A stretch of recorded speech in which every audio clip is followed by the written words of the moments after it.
안녕하세요. 저는 동북권역 마을배움터의 문성입니다.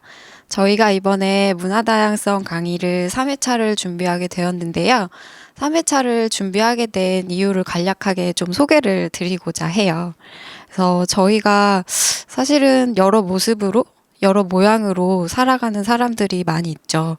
그리고 하나의 모양으로 규정 지을 수 없는 세상의 모습들이 되게 많아요. 여기 보이시는 것처럼 다양한 모습으로 살아가고 다양한 어떤 생각으로 살아가는 사람들이 많죠. 그런데 저희는 되게 하나의 모습으로 사람들을 규정 지으려고 하고 하나의 방식으로 좀 획일화돼서 살아가는 삶의 방식을 조금 이렇게 추구하는 것 같아요. 저희가 이제 만나는 아이들도 사실 삶의 방식이 하나이거든요. 그래서 그 삶의 방식을 하나를 좀 쫓아가려고 하고 있고 그것이 정답인 것처럼 살아가고 있는데 그러지 않아도 된다는 것을 아이들에게 조금 주고 싶은 마음이 좀 컸어요. 그러려면 저희들부터 좀 규정 짓는 그런 고정관념을 조금 버려야 된다는 생각이 좀 들었고 그래서 나 스스로 좀 깨어있지 않으면 나 또한 나도 모르게 누군가를 좀 차별하고 있는 규정 짓고 있는 차별주의자가 될 수밖에 없겠구나라는 생각을 하게 되었고 그거 안에서 문화다양성이라는 것이 내가 살아가는 삶의 태도를 만든다고 생각이 들었습니다. 그런데 문화다양성이라는 이야기는 많이 들어봤지만 도대체 문화다양성이 뭐지? 라는 생각을 되게 많이 하게 됐는데요. 그래서 저희 마을배움터에서 3회차로 먼저 공부를 좀 해봤어요.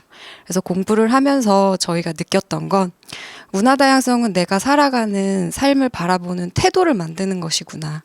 그래서 어떤 공부나 학습이 아니라 그것이 나에게 어떤 감수성으로 오는지, 어떤 작동이 돼야 되는지를 조금 알아야겠구나. 그래서 되게 실천이 중요하구나를 느꼈었습니다. 그래서 그러기 위해서 나 스스로를 좀 돌아본 나를 좀 끊임없이 인지하고 노력해야겠구나라고 생각이 들었고, 이 과정을 이제 청소년을 만나는 활동가들과 좀 함께 해보면 좋겠다는 생각이 들었습니다.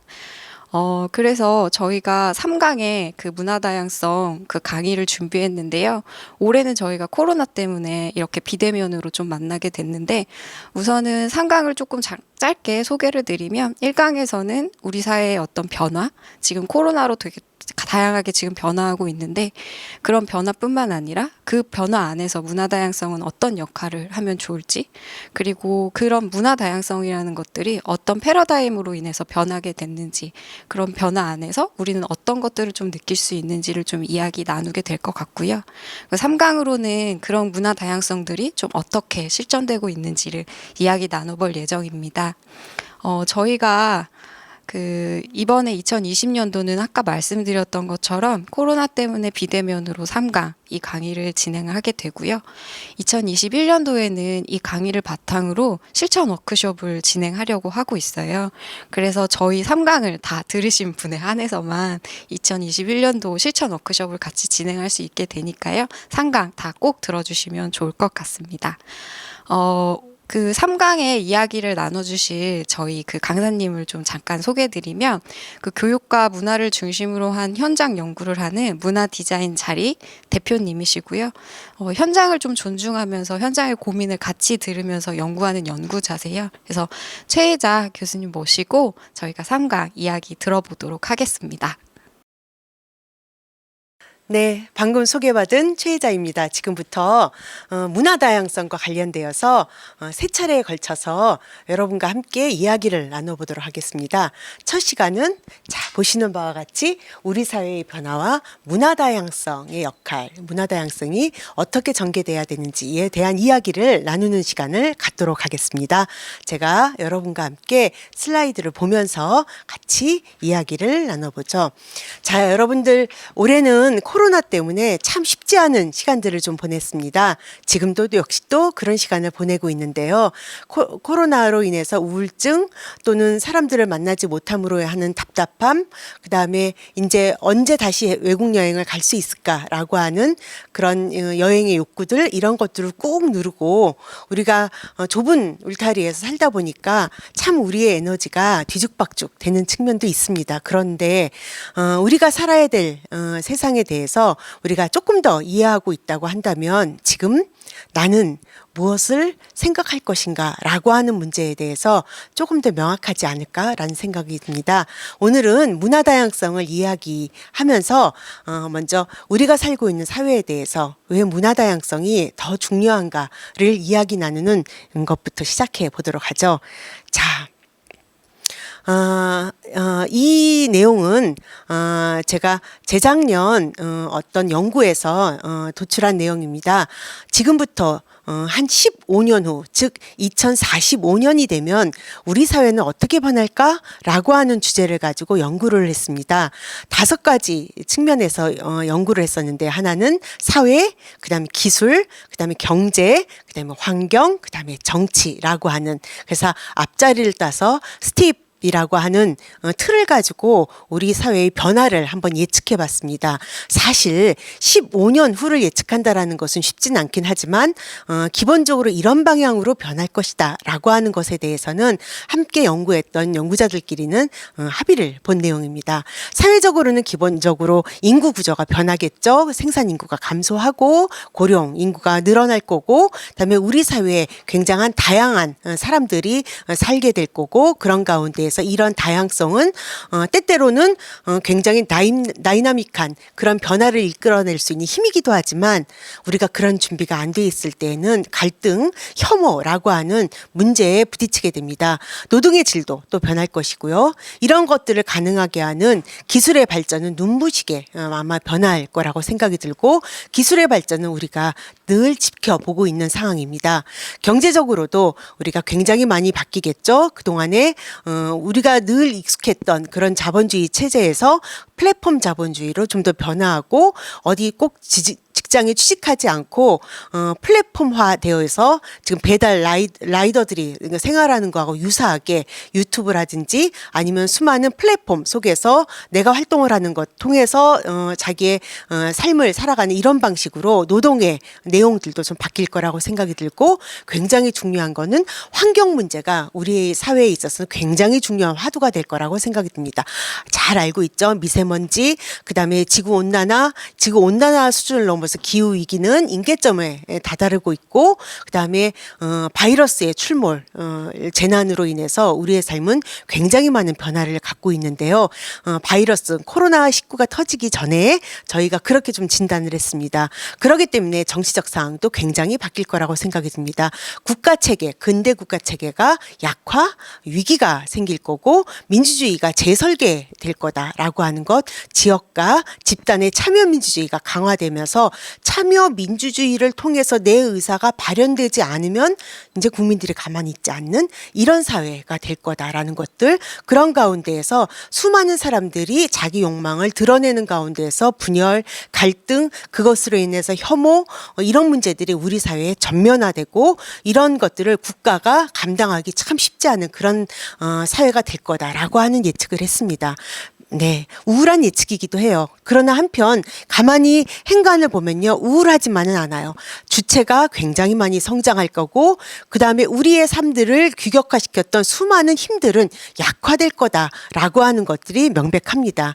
그렇다고 한다면 우리 사회는 어떤 문제를 갖게 될까요? 좀 문제점 중심으로 보면요, 갈등과 혐오가 극대화될 거다라고 하는 것들, 사회 구조가 좀 분화될 거다. 그래서 지금 뭐 이제 우리가 늘 보고 있지만 1인 가구라든지 혼밥, 혼술 이런 얘기한 것처럼 기본적으로 우리 사회를 구성했던 단위들이 점점 미세해질 거다라는 이야기도 했고요.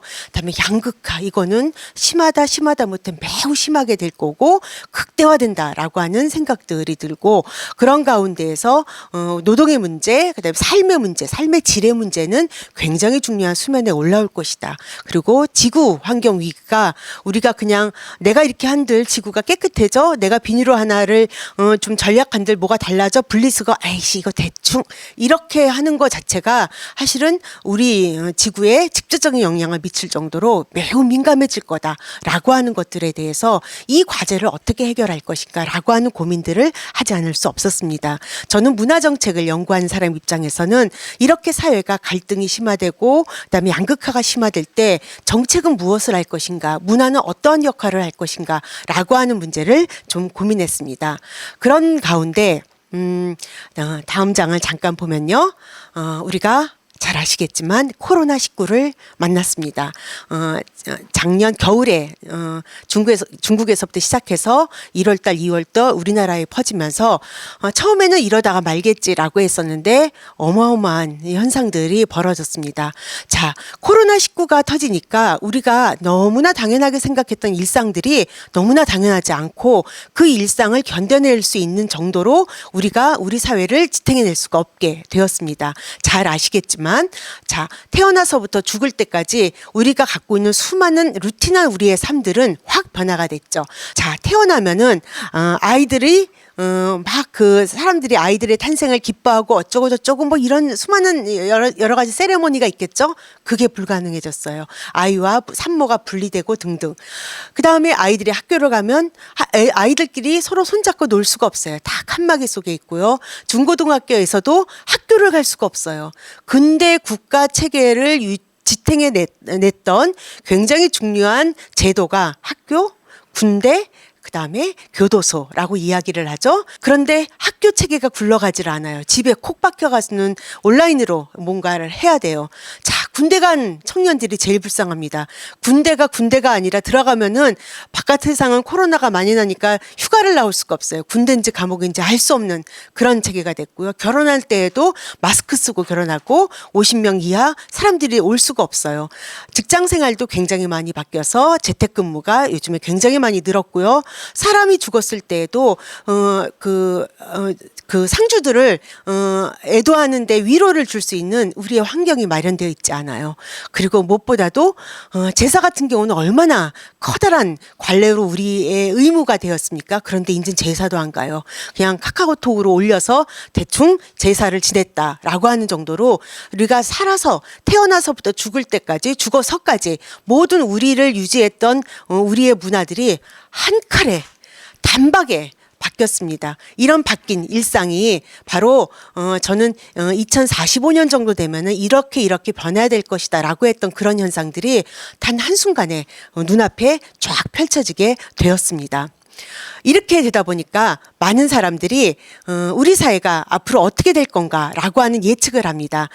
잘 알겠지만은 빅 스마트 시티, 그러니까 빅 스마트 정부가 모든 것을 그 온라인으로 통제하고 또 국가를 운영하는 그런 방식, 그리고 자국 이익이 아주 확대되는 우선주의가 있죠. 그거는 트럼프를 보고 우리가 잘 알 수 있죠. 그다음에 세계화가 좋은 거 아니야. 반세계화 운동들. 그다음에 기업들이 제3국으로 갔다가 이제 유턴해서 자기네 나라 산업을 기본적으로 살려야 된다는, 이러면서 이제 자연스럽게 중요도가 높아지는 게 식량 바이오 산업이 되겠죠. 그다음에 여태까지는 G2, 그러니까 미국이나 중국 중심으로 경제가 구성이 됐다고 한다면 다극화되면서 이렇게 중국에 이렇게 약간 잽을 날리는 그런 호주 같은 나라도, 캐나다 같은 나라도 생기면서 전체적인 세계 체제가 달라지고 있고요.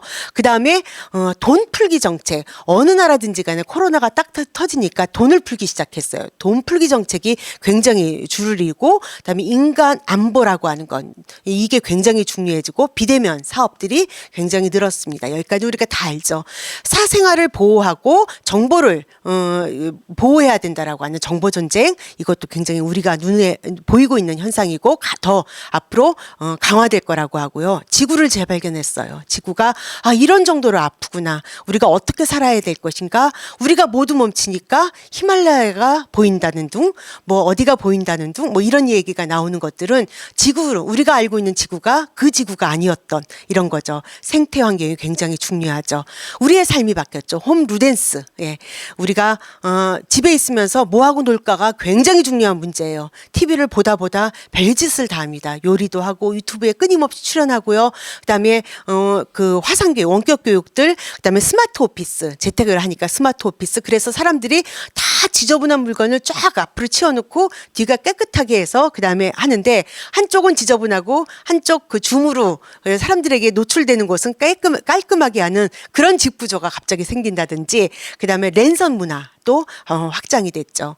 그리고 사람들은 도시에서 이렇게 밀집된 데서 못 살겠다라고 해서 탈도시화 현상들, 그다음에 새로운 공동체, 이렇게 조그맣게 신뢰할 수 있는 관계 속에서 작은 공동체들, 우리가 생각했던 것보다 훨씬 더 작은 공동체들이, 신뢰의 공동체들이 만들어지고, 공공기관들이 다 문을 닫으니까 사적인 공간들 속에서 사람들의 만남이 굉장히 활성화되고 있고, 그다음에 전문가들이 귀환하고 있어요. 전문가들이 귀환한다는 것은 꼭 좋은 현상이라고 볼 수는 있진 않아요. 우리가 집단지성이라고 하는 것들이 한동안 굉장히 이 얘기가 됐었는데, 이제는 질병과 관련된 전문가 얘기를 우리가 굉장히 귀담아 듣고, 우리 사회에서 올 한 해 가장 유명한 전문가는 국가방역 질병 정책을 하고 있는 그 정인경 청장이죠. 질병청장인데, 이런 의사들, 전문가들이 귀환을 하면서 이 사람들의 입 하나에 우리 전체가 가슴이 쿵 내려앉다, 희망을 갖다, 이럴 정도로 전문가 시대가 또 오고 있습니다. 이런 변화들이 앞으로 쭉 이루어진다고 해요. 자, 우리가 여태까지 겪었던 이게 일시적인 현상일까라고 했는데, 이게 노말이 된다라고 하는 것들은 바로 이러한 변화들이 이후에도 더 강화될 거다라고 하는 것 속에 우리가 확인할 수 있는 내용입니다. 우리의 삶의 방식이 변하고 있습니다. 어떻게 살 생각을 하고 계신가요? 청소년들을 만나는 여러분들은 지금 나는 무엇을 할까라고 하는 것에 대해서 뚜렷한 답을 갖고 있을까요? 아마 일부는 그러실 수 있겠지만 아마 그렇지 않은 분들이 대다수일 거라고 생각이 듭니다. 하루하루를 살아내는 시간들을 지금 보내고 있겠죠. 물론 저도 마찬가지입니다. 잘 모르겠습니다. 잘 모르겠는데 알고 있는 내용들을 서로 같이 나누는 공론회장은 굉장히 중요한 우리들의 지식의 대피소가 되어 있습니다. 우리가 온라인으로만 비대면으로만 대피할 것이 아니라 우리의 깊은 관계 속에서 우리의 지식들을 서로 나누고 고민을 같이 나누는 온라인 지식의 그 대피소에서 만남이 굉장히 중요한 때라고 생각이 듭니다. 조금 더 가볼까요? 어떻게 해야 될까요?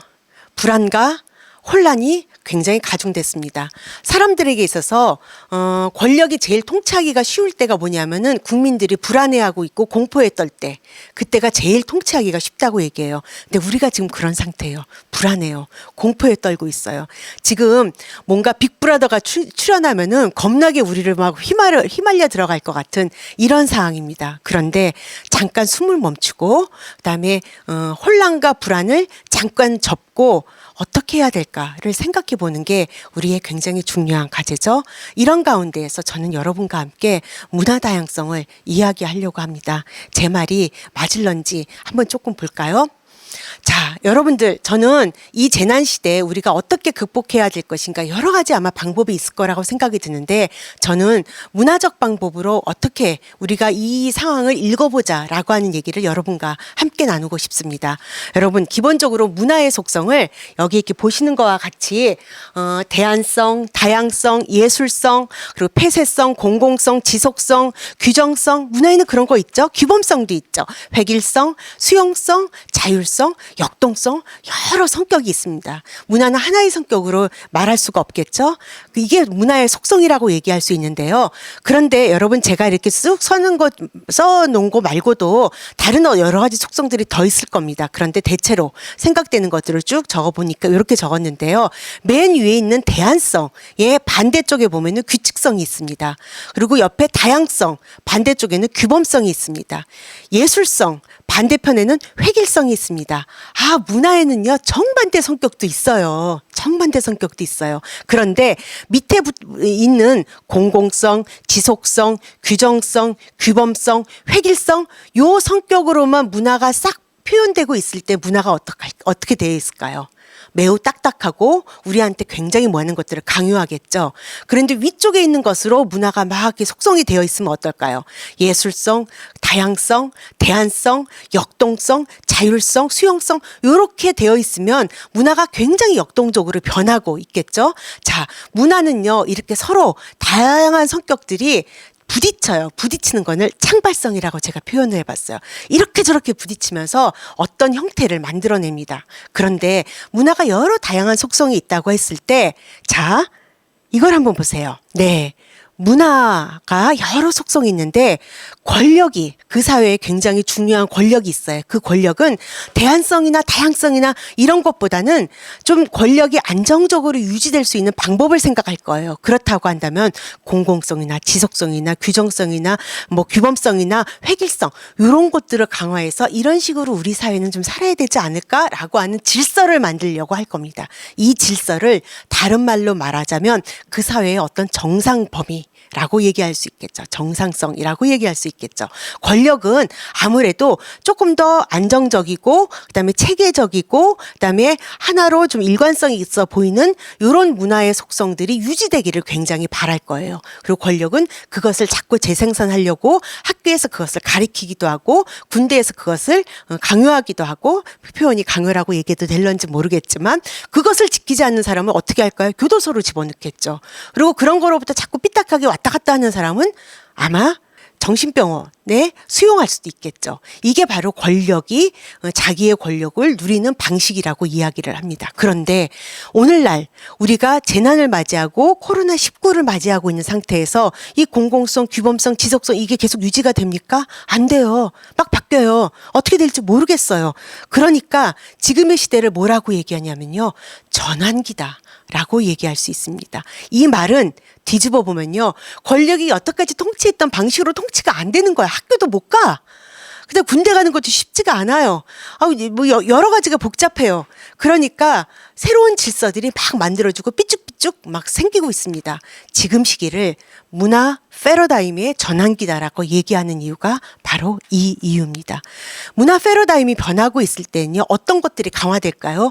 예, 문화의 또 다른 속성인 이런 예술성, 다양성, 뭐 대안성, 역동성, 자율성 이런 것들이 막 증폭이 되어 있습니다. 그래서 우리 사회에 코로나19를 맞이해서 이렇게 살았으면 좋겠습니다라고 하는 딱히 정답이 없어요. 그냥 거리두기를 하라는 거 외에는 어떠한 정답도 없어요. 이게 바로 우리 사회가 전환되고 있다, 변화하고 있다. 그리고 내가 어떻게 살아야 되는지를 한 사람 한 사람이 다 고민해야 된다는 거죠. 그래서 주체가 어떻게 살아야 될 것인가를 고민해야 되는 것은 매우 중요한 문제가 되었습니다. 이 전환기라고 하는 것을 다른 말로 얘기하면 주체의 시대가 왔다라고 얘기해도 되지 않을까라고 생각이 듭니다. 청소년들을 만나는 아마 여러분들은 어떻게 내가 살고 있는 사회와 다른 10년 후, 20년 후를 살아갈 청소년들에게 어떤 이야기를 할 수 있을까 늘 고민이죠. 그런데 중요한 것은 지금 정답이라고 얘기하는 것이 그때 정답이 아닐 수 있다. 그렇다고 한다면 이 변화하는 상황 속에서 자기 근력을 가질 수 있는 청소년들을 우리가 도울 수 있는 방법은 무엇일까라고 하는 것들을 매우 깊게 생각할 필요가 있을 거라고 생각이 듭니다. 조금만 더 가볼게요. 권력은 지금까지 그럼 우리가 알고 있는 권력들은 어떤 권력인지 조금만 더 얘기해 볼게요. 인류 역사와 함께 권력이라는 건 만들어졌습니다. 원시 시대가 있었는데 부족이 만들어지고 그중에서 짱이 있었고 짱이 쫙 전쟁을 해서 다른 부족을 먹고 뭐 이러면서 기본적으로 권력이 생기고 부족 권력이 생기고 고대 국가 권력이 생겼겠죠. 일정한 방식으로 자기를 계속 복제하기 시작합니다. 이 복제하는 게 뭘까요? 규범이고 교육이고 제도, 그다음에 감시 이런 거를 통해서 복제를 하겠죠. 그리고 그 왕의 권한 또는 그 권력의 권한을 벗어날 경우에는 단호히 어떻게 할까요? 내부나 외부의 적으로 규정하고 처단을 하거나 형벌을 주거나 아니면은 무슨 강압을 하거나 뭐 이렇게 하고 아니 외부의 적일 경우에는 단호하게 전쟁을 치렀겠죠. 이렇게 권력은 내 외부의 질서를 만들기 위해서 내부적으로는 체계를 만들고 외부적으로는 그 전쟁을 불사하는 방식으로 권력을 계속 유지해 왔습니다.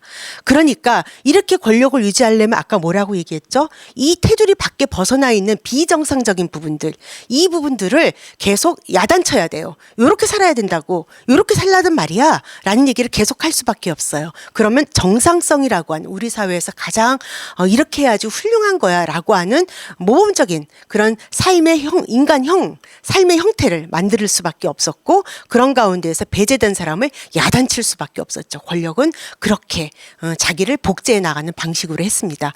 오늘날 우리가 보고 있는 이 근대 권력들은 대부분 사람들이 갖고 있는 우리 문화가 갖고 있는 수많은 다양성을 억제하는 방식으로 단순화시키고 그다음에 어떤 삶의 방식들을 획일화시키는 방식으로 만들어갔습니다.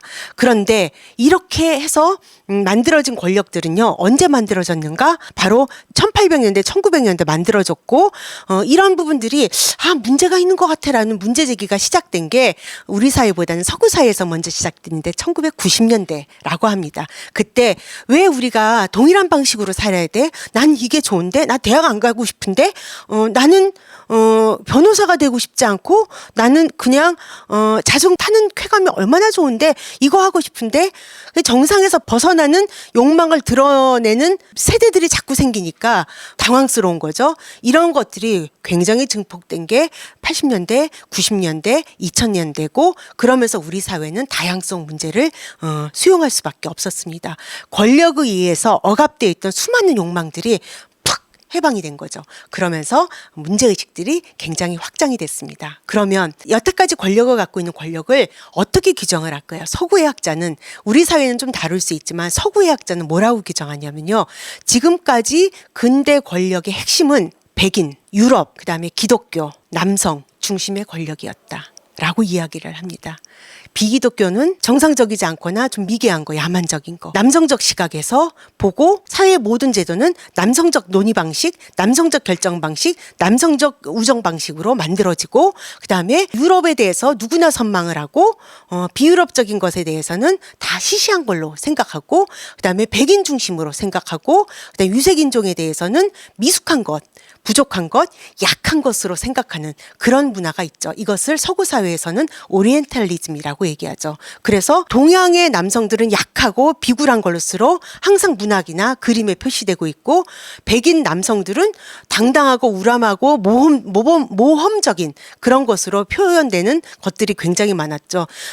디즈니 만화가 주로 대표적인데 물론 최근에 디즈니 만화도 많이 좀 이 시대의 흐름을 받아들이긴 했지만 굉장히 많은 상징과 언어와 이미지가 그렇게 생산이 되어 왔습니다. 그리고 억압의 대상에 대해서 재구성하는 그런 관점들이 많이 만들어졌죠. 뭐가 억압이 되어 있는가를 가만히 보니까 인종이 억압되어 있어요. 유럽 사람이 아닌 사람들. 그다음에 종교도 억압이 되어 있어요. 그다음에 여성도 억압이 되어 있어요. 그다음에 장애 엄청 억압이 되어 있죠. 연령도 억압이 되어 있어요. 그 다음에 성소수성 이것도 억압이 되어 있어요. 그 외에도 많은데 대표적으로 이렇게 봅니다. 그런데 여러분 여기서 잠깐만 제가 6가지를 거론을 했는데요.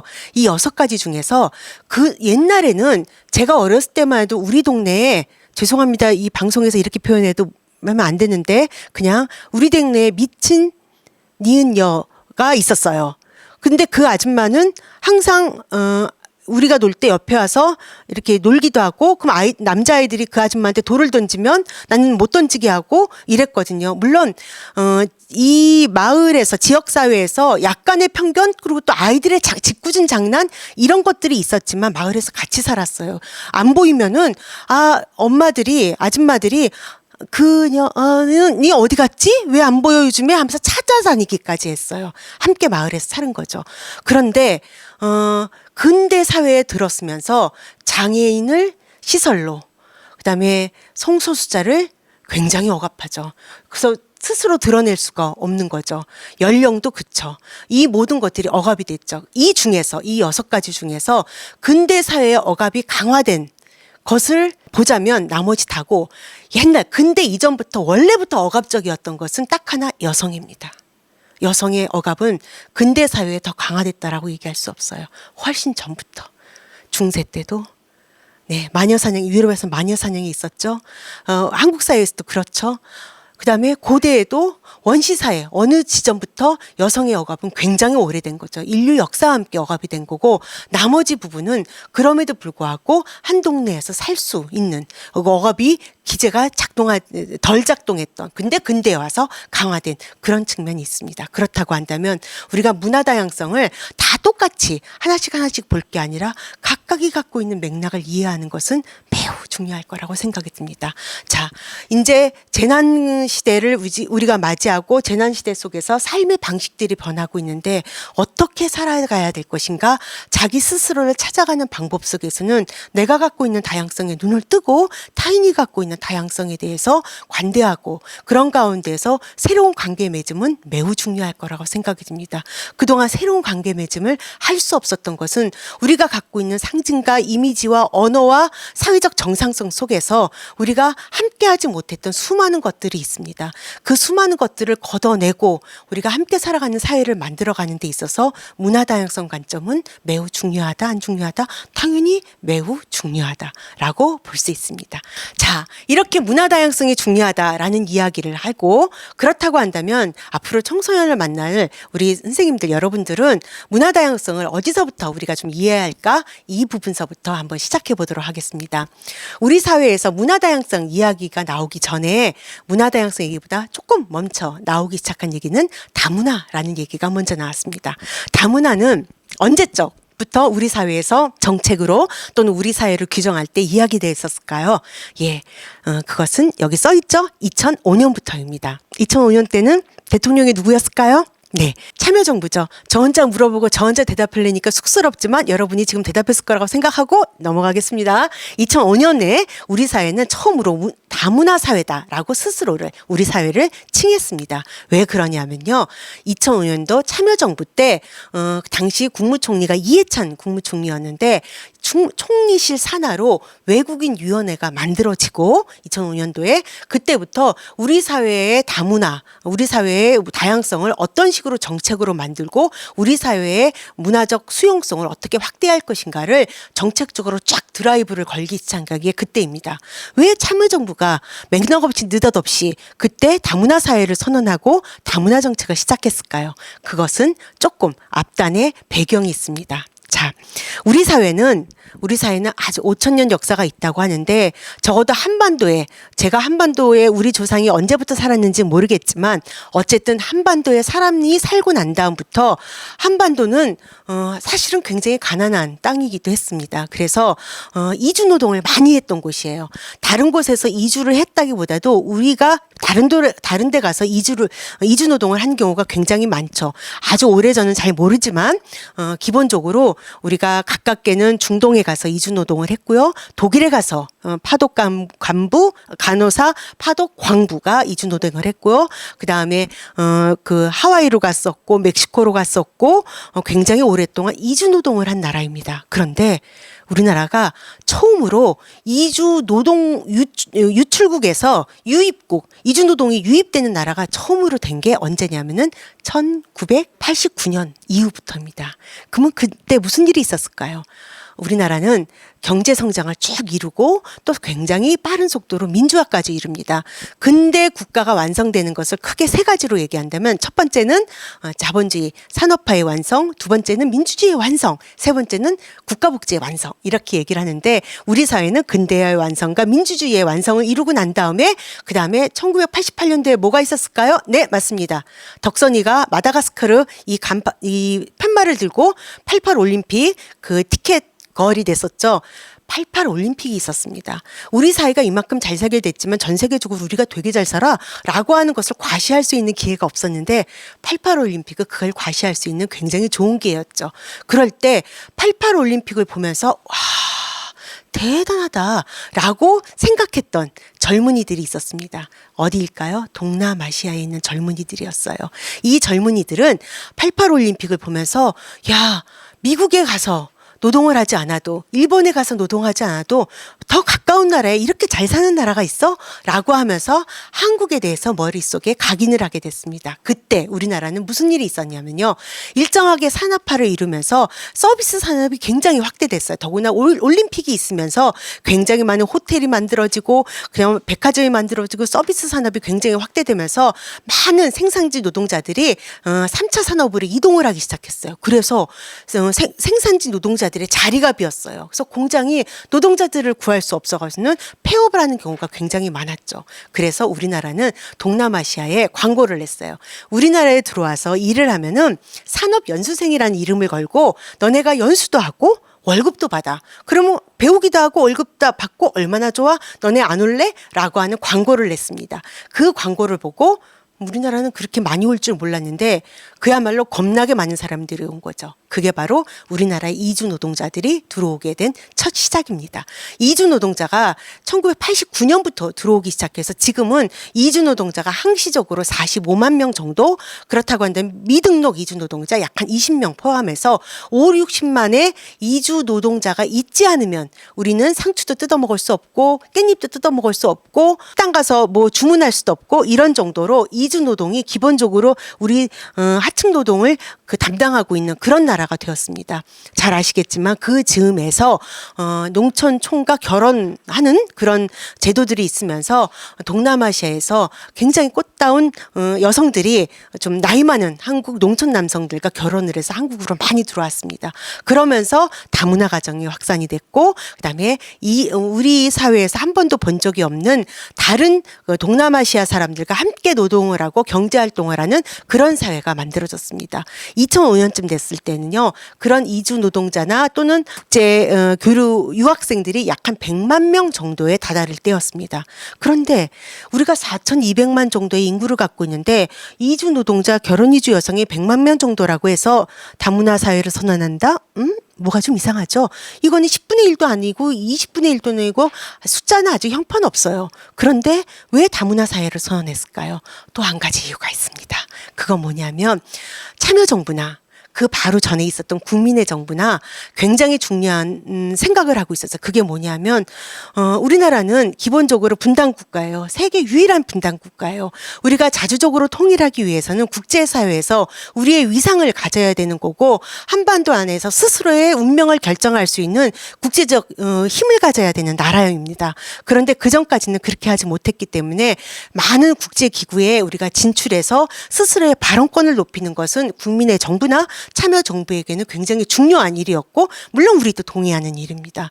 그럼으로써 한반도 운전자론을 얘기하든 아니면 한반도의 스스로의 평화통일의 주축이 되든 그런 역할을 하기 위해서는 국제사회의 동의, 지지, 응원이 필요한데 국제사회에 아무것도 안 하고 그렇게 할 수는 없잖아요. 그래서 국민의 정부나 참여정부는 국제사회에 많은 후원들을 하면서 스스로 국제사회에서 모범적인 국가로서 역할들을 담당하고 있었어요.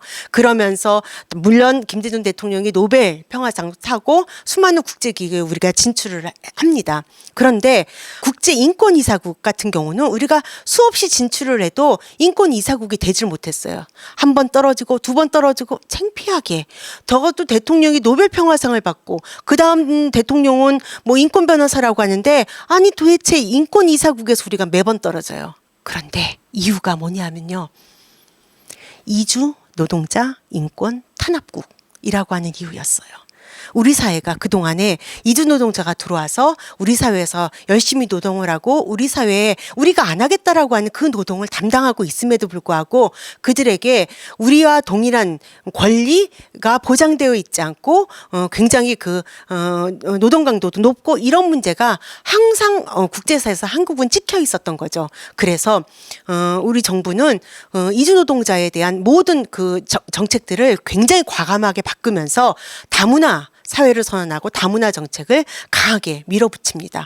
이런 등등의 여러 가지 이유로 인해서 2005년부터 우리 사회는 다문화 사회, 다문화 정책을 추진하게 됩니다. 자, 참여정부가 끝나고 다음 정부는 이명박 정부죠. 그 다음 정부는 박근혜 정부죠. 10년 동안 참여정부 때 초기에 설계됐던 다문화 정책은 많이 변질이 됩니다. 어떻게 변질이 되냐면 그동안에 이주노동자나 결혼 이주 여성이나 아니면 탈북민이나 아니면은 수많은 우리나라의 다양한 소수성 이런 것들을 포괄하는 광의의 다문화 정책을 추진하는 것을 포기하고 점점 축소시켜 나가면서 심지어 이주 노동자는 갈 사람, 결혼 이주 여성들은 결국 우리 사회에서 아이를 낳아줄 사람으로 포괄하면서 점점 다문화 정책이 결혼 이주 여성 정책으로 변질되어 나갑니다. 그래서 다문화 정책은 곧 저출산 고령화 사회 정책 수준으로 떨어지게 됩니다. 그렇다고 한다면 결국은 결혼 이주 여성의 동화 정책으로 성격이 좀 바뀌는 거죠. 그렇게 10년 동안 정책이 축소되어